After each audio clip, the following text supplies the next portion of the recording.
Karibu sana mtazamaji kwenye kipindi cha afya, na hapa niko Lupimo Sanitarium Clinic.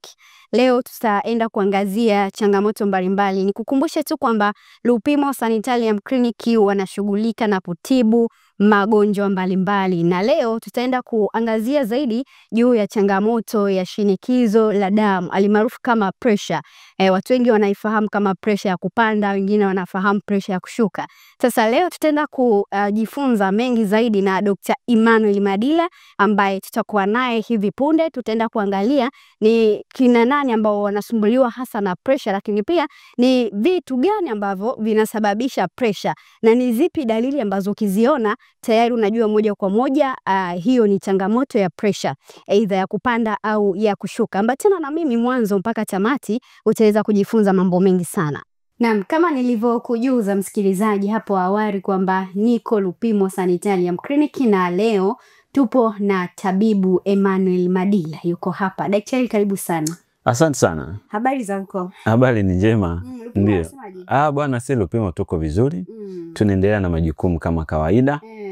Majukumu ya kuendelea kuwahudumia Watanzania. Ni sahihi kabisa, naona hali ya hewa ya kutosha nzuri sana. Lakini pia matunda kwa wingi. Ni kweli kabisa. Ujue elimu nzuri ni elimu kwa vitendo. Ndio.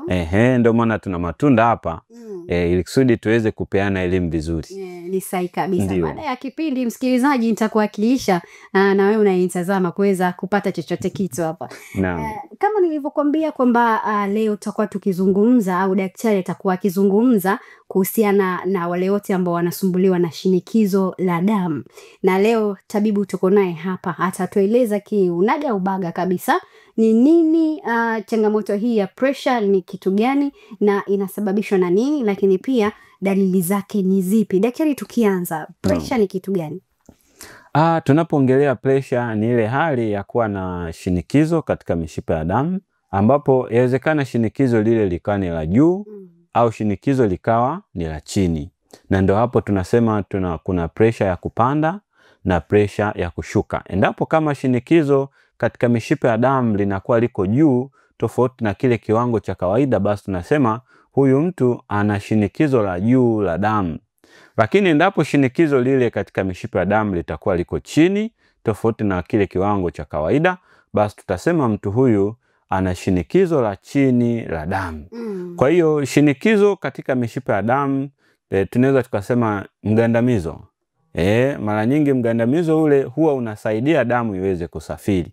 Sasa endapo kama mgandamizo ule utakuwa mkubwa zaidi ya kile kiwango cha kawaida, tunasema mtu huyu ana pressure ya kupanda. Lakini endapo kama ule mgandamizo utakuwa uko chini tofauti na kile kiwango cha kawaida, tunasema mtu huyu ana pressure ya kushuka. Ndio. Na viwango hivyo vinatofautiana labda kwa vipimo? Naam, ni kweli kuna viwango vya pressure ambavyo tunaviita parameters. Mara nyingi kuna systolic na diastolic. Systolic ni ile parameter ya juu ambayo tunasema ni kati ya 110 mpaka 130. Lakini ile ya chini tunaita diastolic ambayo mara nyingi inakuwa ni 80. Kwa hiyo kama ni kiwango cha pressure, mgonjwa akiwa na 110 kwa 80 ni kiwango cha kawaida. Ikiwa 120 kwa 80 ni kawaida. Ikiwa 130 kwa 80 ni kawaida. Lakini ikiwa zaidi ya 140 ile ya juu na hii ya chini ikawa zaidi ya 90, tunasema mtu huyu ana pressure ya kupanda. Okay. Naam. Sawa. Labda tuende moja kwa moja kwenye dalili. Mtu atajuaje kama kwa dalili hizi tayari hii ni pressure? Okay. Kwanza ugonjwa wa pressure mara nyingi huwa hauna dalili za moja kwa moja. Ndio maana tunauita silent killer. Kwa sababu ugonjwa wa pressure ni mchakato wa muda mrefu kutokana na lifestyle au mtindo wa maisha ambayo mtu anaishi. Mwanzoni mtu anaweza asione dalili yoyote ya ugonjwa huu, lakini mara nyingi dalili huanza kujitokeza pale ambapo tayari tatizo limesha kuwa kubwa. Tatizo likisha kuwa kubwa, pale mtu ataanza kuona dalili kadha wa kadha, ikiwa ni pamoja na kupata kizunguzungu. Anapotembea anapata kizunguzungu, wakati mwingine anasikia maumivu makali ya kichwa hasa nyakati za asubuhi. Lakini anasikia mapigo ya moyo kwenda kasi. Akitembea kidogo mapigo ya moyo yanaenda kasi.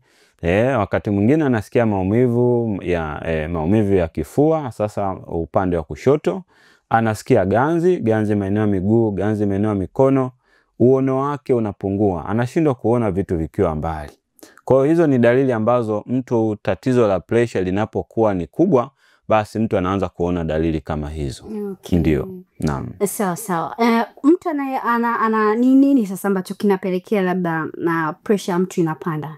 Okay, vipo vitu vingi. Na hasa daktari, kuna hao ambao hana historia kabisa ya pressure huko nyuma, hakuwa na historia yoyote, lakini ghafla tu pressure yake inapanda. Okay. Kwanza kama nilivyosema, ugonjwa wa pressure ni mchakato wa muda mrefu. Maana yake ugonjwa huu alikuwa nao toka mwanzo, lakini ni vile ulikuwa bado haujaanza kujionyesha. Kwa hiyo kadiri kulingana na mtindo wa maisha jinsi anavyoishi, pengine mtu huyu lifestyle yake ile kwa ujumla, hafanyi mazoezi, uzito wake ni mkubwa, ni mpenzi sana wa kutumia pombe pamoja na sigara. Unakuta mtu huyu anakaa katika mazingira kuwa na msongo wa mawazo sana. Lakini vile vile aina ya vyakula ambavyo anatumia ni vyakula ambavyo vinakuwa na chumvi nyingi. Haya yote ni mazingira ambayo yanaweza kupelekea mtu akapata ugonjwa huu wa pressure.